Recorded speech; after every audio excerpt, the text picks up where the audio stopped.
Uh, I'm Lucas Stone. I just released the EP Deathbed. Here with my homie Chris from Heavy Mag. Beautiful, Lucas. Thanks for joining us tonight, brother. Cheers, mate. How are you? I'm very well, thank you. And yourself? Good, good. Very good. So, as you mentioned, you recently released your new solo record, Deathbed, back on May the 31st. So, it's been out a few weeks now, bro. How's the early reception been? Yeah, really cool. I'm pretty busy with the Hammer stuff, and I sort of have squeezed this thing in amongst everything else, and kind of had a lot of help from Tiana with the release and stuff, and was a little bit rattled with everything else going on. So I kind of probably wasn't very vacant for heaps of it. All right. And then it kind of happened and was out, and the reception's been amazing. Like I've had a really cool, steady stuff with the music press and stuff. It's just more like a lot of messages from, I guess, fans of Helm and fans of Hammers and stuff, and even just friends and people that have like followed my career online and stuff. Uh-huh. I just sent some really, really nice, like it's very, it blows you away. It's super kind comments, and just really cool to see a lot of people connecting with it on the level that I guess you kind of hope that music does, Yeah. Well, I'll give you an example, bro. Like, Jimmy Glinster from Azrael, obviously. Yeah. I know. I've known Jimmy for a long time. He does our reviews in Heavy, and he's probably one of the harshest critics we've ever had. I love his work because he's brutally honest, and it's very rare you get him to say a nice thing about anyone except his mother. And he gave your EP a glowing review, mate. That's how good it was. Yeah. No, he's a legend of a dude, man. We've sort of crossed paths for a long time, like obviously because he's a Gold Coast boy as well. And we have a lot of mutual friends, and he's always been a sweetheart. Like, every time I've sort of talked to him or seen him somewhere, he's always had nice things to say. And I actually saw that review, and it was rad to see. I'm like I said, dude, like mainly for me, it's just about people connecting with my shit. You know what I mean? So it's it's always good to hear. So tell us a bit about Deathbed from a musical point of view and what you were going for. Oh, okay. Honestly, I was going for nothing. Like this was the release that, like, I've had some decent success across a handful of bands, which have been namely Scalene, Tension, Helm, and Hammers, and I'm happy with that stuff. I now play drums in a little funk band as well called Hot Cobra, but those four bands specifically have given me a really, really cool, like, left of center career in music. I'm no glowing rock star, but I don't really care too much. It's more about the fact that I've been able to write this music with my own sense of integrity and no pressure from outside, influence or anything. I'm quite a selfish songwriter. I will admit to that, which has probably been pretty detrimental to my career on like an economical sort of front. But this album specifically, or this EP, it's a pretty fucking long EP, so I guess you'd almost call it an album. This one specifically rings true with that more than any of them, because I didn't even have any reflective sounding boards from anyone, because I wasn't in a band for it. It was all 100% a selfish kind of project where I was like, oh, I want to do this and I want to do that, and I'm just going to do it how I want to do it and not even have a conversation with anyone. So I didn't really know what I was going into, other than I had these other songs and these other things going on, and kind of just wanted to serve that. Like, I didn't want to have an invasive process. But in saying that, the intention with just randomly grabbing a few of my mates in different bands and saying, hey, I've got this part, you've popped up in my head for this particular part. Let's have a fuck around with this thing and see what comes of it. And that was actually, I won't say more satisfying than being a band, but it was kind of new. Like, because there was no preconceived like agenda from me or the other person. And it was just a rad process of like, hey, bro, let's hang, talk shit for a bit, run through these lyrics or run through this groove or this riff, and then let's fucking get in the studio and see what happens. And it was, that was sick. So really, man, to answer your question, not really much of I wasn't going for anything. I was, if anything, I was kind of going for nothing, just hoping for the best. Like, yeah. Sweet. Now, on the subject of the guest artists that you use, like, you've got people like there's Colin Jeffs from Aversion's Crown, Jason Brown from Suck Lotto, Sam Vallon from Caligula Source. There's quite a few of them there, but you were just saying then that something grabbed you about it, made you want to approach those people. Like, how did that process work? Like, were you listening to a song and thinking who could do a part, or is it like I'm interested to know how you chose who you chose and why.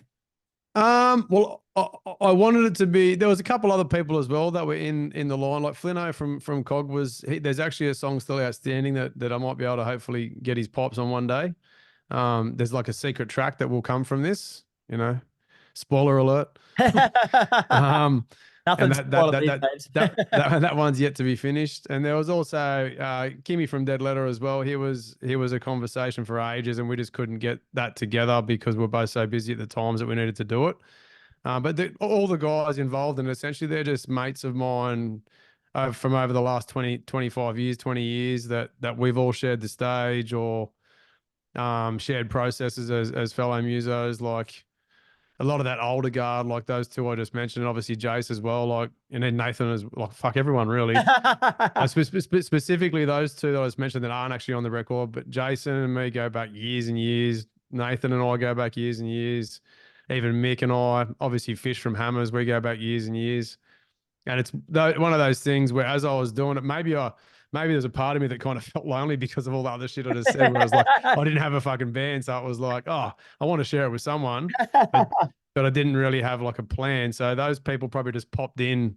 Yeah, maybe a texture thing. Like I was in part of a song, maybe like half that stuff sometimes happens in your sleep. Sometimes it happens when you're sitting there noodling on the guitar and you just have I try and embrace the spontaneity of a response with things. Like I'm a controlled person and I have an intention, but if something comes to me on a whim or whatever, I feel like if it's your gut kind of saying, oh, do this thing or ask that person, then that's what happened. So I'm guessing with those people, it'd be more that, but also having a subconscious kind of awareness that they need to be close to me. Like the people involved need to be, homies sort of thing. Like, which every single person that did have a finger on some of that stuff are like my bros.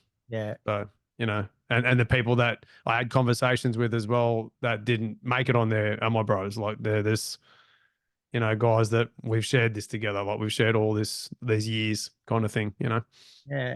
I'm telling you, was there anyone like bold enough to say no?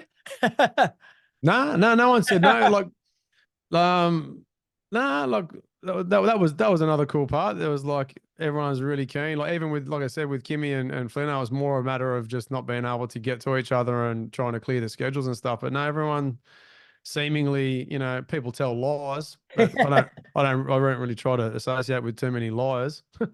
No, just not But good from for what your I can health, is gather, it? everyone seemed pretty keen, Imagine that if they just said, "No, fuck you, man. I'm been Yeah, involved in that bullshit." I was wondering if they didn't. No, fuck you. Yeah. I mean, if there's anyone that I could take it, like, and have a laugh, it'd be me. But no, fortunately, everyone was pretty nice, mate. It'd be even worse if like you thought they were just taking the piss and you play, yeah, right, whatever, and they go, no, seriously, mate. Don't turn up. Yeah. Or they So, just book it in, and just don't show. Oh, fuck, sorry, mate. I just say somebody stumbled upon this interview by chance and they think it's starting to sound a bit of all right, mate. Like, give us 2 songs off Deathbed that they should listen to give them an example of what to expect and explain a bit about those songs and why you chose them. Oh, okay. I would like my personal. It's funny, man. I'm just sorry. I'm not trying to be too long winded with this, Hey, but right, bro. this is one of the first. I'll be honest here.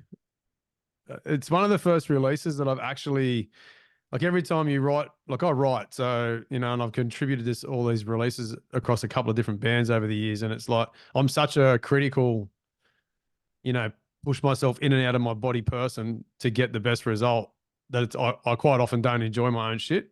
All right. And I'll often, like, for example, with the Helm records, like I'd record them and have all those years or months of like coming up with this stuff back and forth and doing it. And then I wouldn't listen to the fucking thing for so long.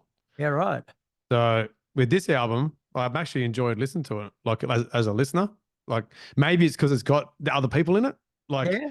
and I'm waiting for other shit as well besides my own fucking Oh, you whinging. get someone else to critique someone else Yeah. as well. But definitely, like the heaviness of Portent, I really love. Like not so much in the sound of it, but the weight, the sheer emotional weight in that song, I love.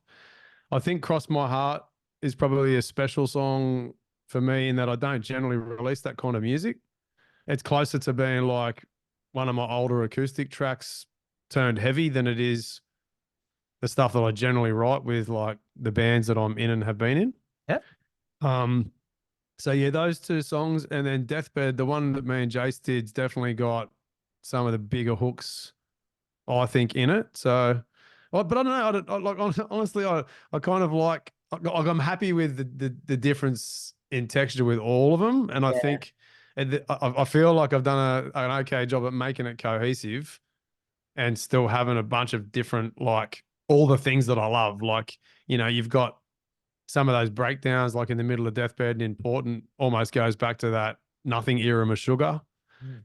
And then you've got stuff right through to like in Cross My Heart, those sort of heartfelt, I guess, thrice-ish kind of vibes and stuff. And I don't know, like there's all the stoner vibes in Carry the Black, and that's still a brutally heavy song. So my picks would be Important, Deathbed, and Cross My Heart, those two or three. You can have as And many as you like, brother. It's your album. yeah, it's hard to pick, Yeah, man. it's like choosing between your kids, isn't it? Yeah, 100%. And it's like one part I'm like, meh. And other parts are like, fuck, that's sick. Like, whoa. I don't know. It's hard because you want to be like, I'm honest about it. Like, I Yeah. don't want to be saying, oh, no, it's no good. I don't like it. Like, I actually fucking enjoy it. But also, I'm still poking at shit and going, fuck, I should have done that. Or, you know what I mean? Like, That's a curse, isn't it? yeah, 100%.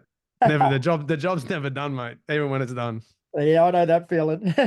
Now we Mhm. sort of touched on this a little bit before, bro, but you beside your guest artist, you did everything on it yourself. Like, was that big so that when people inevitably bug you to take this on tour, you can say, sorry, I haven't got a band?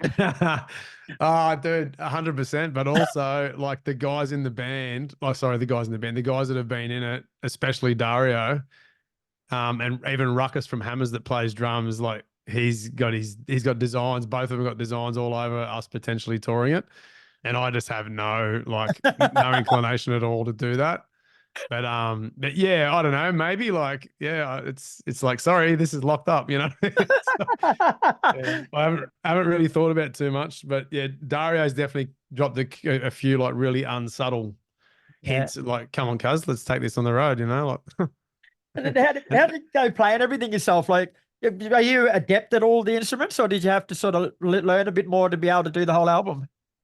no, well, drums is my first instrument, so it's partly why, like, if you ask any person that's been in a band with me, like, I think I'm okay to be in a band with, but I am a control freak, and I definitely come with a complete vision, and it's very hard it must be hard. Like, I try to be as understanding as I can, and I've never had like a band fight in any bands I've been in, because I try to manage all of our egos and Yeah. sensitivities and be understanding. But it's hard because my brain gets flooded with these ideas from every angle, and because I do play those instruments, yeah, I'm adept at them. Like, I can play them all.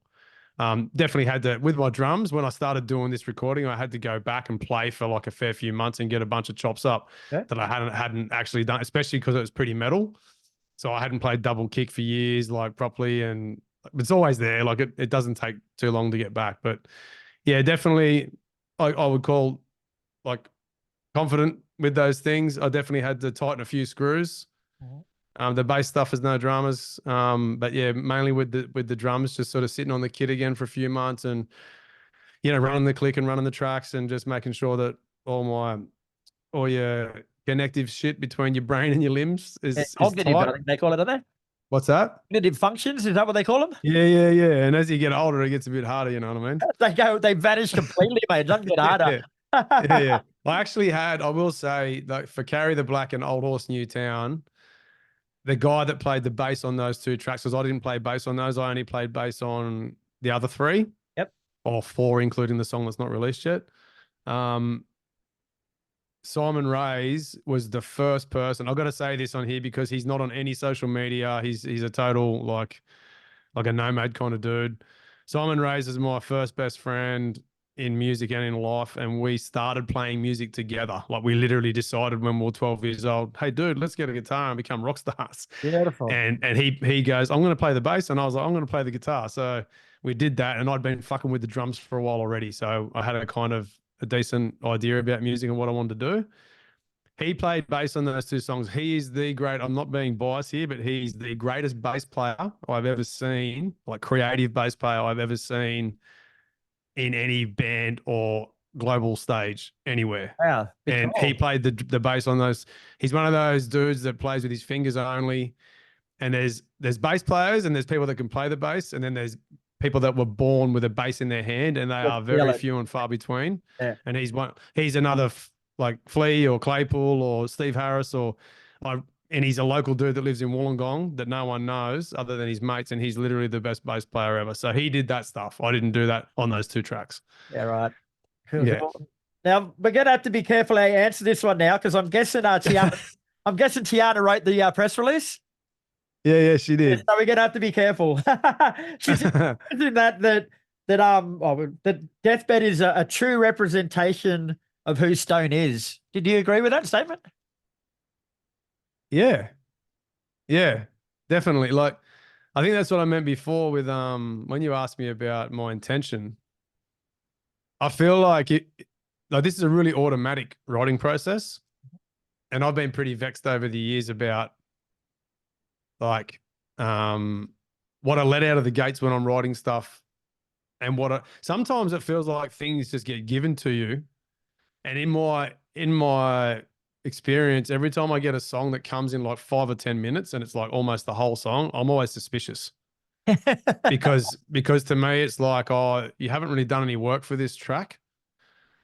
Right. That's But then there's like this moment too where it's like, hang on, I've got to identify what's in this song and then ask myself, like, am I a conduit in this particular process where did that actually come from another thing, something that I don't understand, and I've been able to just relay it, and has it got the special sauce in it? And quite often it does happen.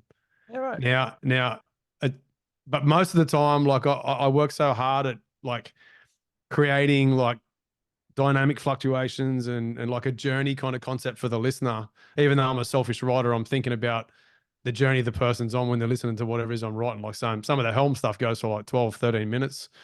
Other times I'll slam out a song that's 3 or 4 minutes long, but it's got to be authentic. And definitely in that sentence, like with Deathbed, I think the reason I do like actually listening to it is because it's so fucking me. Like, and it is authentic in that it's got all, like when I put my hands on a guitar, it's got heaps of riffs that I just want to hear. It's got, when I sit on a kit and I want to hear that fucking thunderous spine snapping groove, it's got that shit in there. When I listen to a vocalist sing and I want to hear guttural growls and I want to hear the fucking highest, most insane kind of like almost like the singer that's singing it can't fucking sing it kind of screams and then nice melodies, like it's got that stuff in there. So yes, I feel like it's pretty fucking me. Well, sure. I've Did got I answer that carefully? I don't know. Like, I don't That's know why I had to be perfect. careful. I know, is she coming in with a broom? No. I've actually got to tell you, bro, like I've interviewed thousands of bands for their album releases, but never anyone that looks as happy with what they put out as you have. Like, you haven't stopped beaming about it the whole time, bro. It's great. Like, you very rarely get people that are that enthusiastic about it after they put it out. So it shows the quality of it and how much you actually put into it. The way Yeah, thanks, dude. loving it. You know what? Honestly, man, even in Hammers now, like I think people like this is like I'm gonna be real honest here. Like the music world is an industry rife with ego, and I have a pretty honest one. Like I'm equally self-deprecating, and I'll equally, if you ask me a question, if I'm good at something and I know that I am, I'll just say, yeah, I can do that. But I think with this particular process at the age that I'm at, I kind of know what I want now. So everything's making me happy. Like all the new Hammer stuff that's coming, every song that we do now I'm fucking stoked. Like I'm stoked in the guys in the band. I'm stoked in how it's all coming together. I feel like the ideas that I'm having for the music that I'm doing at the moment at this age, even though I'm kind of dubbed, I guess I'm almost over the hill for it. I'm definitely peaking. I mean, I feel like it's a peak period, and I don't know, like maybe with the Deathbed thing, maybe fucking I'm gonna die next fucking week or some shit. I'd say that. Maybe I'm not yet. I don't know. Like there's some spooky shit going on, and it's cool. I'm happy to be honest about it, and I'm happy to wear it on my sleeve where it's like, oh, I am enjoying it. Like, and I'm for the first time in my life with that particular release, I've enjoyed listening to it. You know, I'm getting sick of it now, but like the process has been like, fuck yeah, this is cool. I'm happy with it. So yeah, thanks. Yeah, kudos to you, brother. Well, yeah, I had to listen to it before the interview, bro, and Jimmy was right. It's a great album, man. But for those who haven't heard it, Deathbed is out now. It's 5 tracks of awesomeness, one to come. Where do people get a hold of it, bro? Oh, on all the usual fucking thieving, stealing platforms, mate. I do have a Bandcamp thing, which is there, but like, yeah, as long as that stuff's there, it's on the usual suspects, Spotify, Apple. It's got, I think there's a lyric video for Portent. I haven't done any like major anything else. There's no film clips coming or anything like that. So yeah, I may do a vinyl release down the track. I don't know. It just depends on the demand, and it's had a decent amount of listens considering I'm kind of no one outside of the bands I'm in. So yeah, we'll see what happens down the track, mate.